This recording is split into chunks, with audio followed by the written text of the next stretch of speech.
saw people this morning. They were pulling over, they were taking videos and pictures, and Packer fans I spoke to were just in awe of the process. Now, the Packers say that the lighting system will also have a dimming feature that will be used for special events. Reporting live at the Fox 11 Fieldhouse, Brittany Ford. Now, Piet says on an average week, Austin Straubel Airport usually sees about 100 aircrafts, but with this week's festivities, he says they're expecting up to 400. Reporting in Asheville, Brittany Ford, Fox 11 News. Lewandowski says the just around 20,000 square foot building is going to take just about all day to tear down. But once the process is complete, she says they'll be jumping right back in to rebuilding.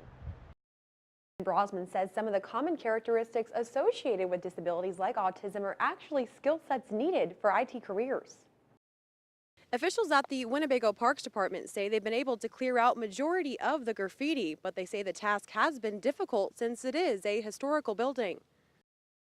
Sheriff tells me they're still treating this fire as suspicious as they're working to piece together exactly what happened. Now, investigators say they plan to release more information once the victims' names have been identified. Reporting live in the town of Clayton, Brittany Ford, Fox 11 News.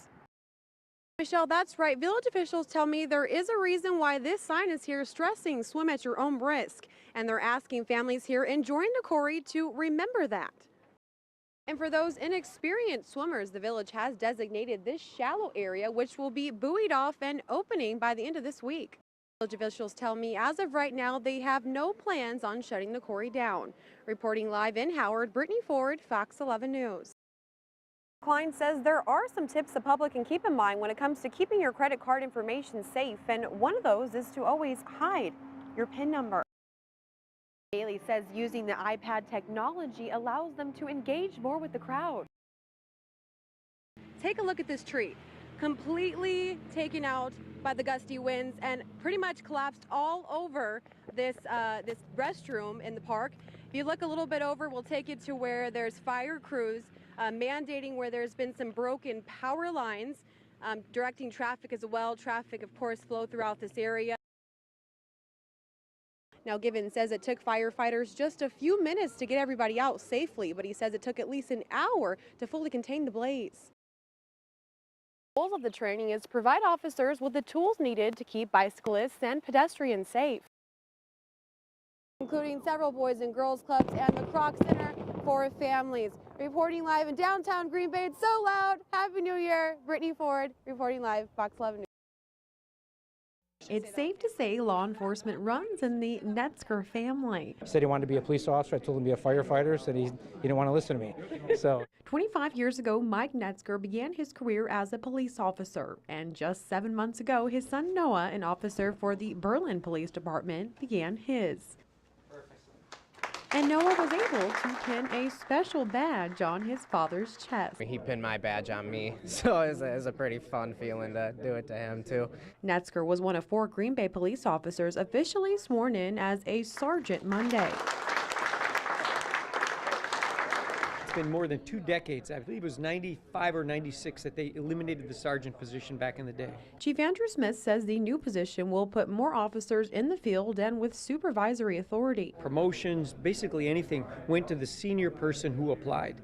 Well, we changed that in the last contract about 2 years ago. We got the union to concede that that's not the best way to select people for positions. Smith says now the entry-level position of patrolman will be followed by the rank of sergeant. He says the new system will ensure ranks are earned by merit. Having a sergeant in the field, watching over them and ensuring they do things right is the cornerstone for accountability on our department. And following in his father's footsteps. I can't be more proud of him and what he has become. Noah says the bar has just been set a little higher. So maybe one day I'll be a sergeant as well. Who knows? In Green Bay, Brittany Ford, Fox 11 News. Garbage can. The rats chewed this and opened a hole to get in and out of the garbage can to access the food. City inspectors are trying to get a handle on rats in the Green Bay area. What we're doing is we're going out and inspecting the exterior properties to check for conditions that are conducive to rats. Cleaned it out, and I got rat carcasses out. Keith Hensel, who lives off Howard Street, says it's a nuisance he's all too familiar with. Last 2 years, it's gotten worse. We literally can watch them. I used to feed the birds out here, but then the rats took over, because I used to always put bread on this pole here for the birds, and then you could just literally see the rats climbing up there eating the bread. See the burrow right here. Community investment manager Bill Pappy says keeping the rats away is going to take a collaborative effort from the community. Food sources, water sources, that need to be addressed. Some exterior storage, a lot of burrows around some detached garages that need to get addressed and need to get looked at. Pappy says the main goal of the inspection really is to educate residents on the favorable conditions that bring rats to the area. Trying to inspect those, identify where those concerns are, and then address those with the property owners and residents. Twice is worse than the first half. And Hinsel says he appreciates the city's effort. Yes, very good idea. How to get rid of them and take care of them. So that's why we're here. We're here to help you. In Green Bay, Brittany Ford, Fox 11 News.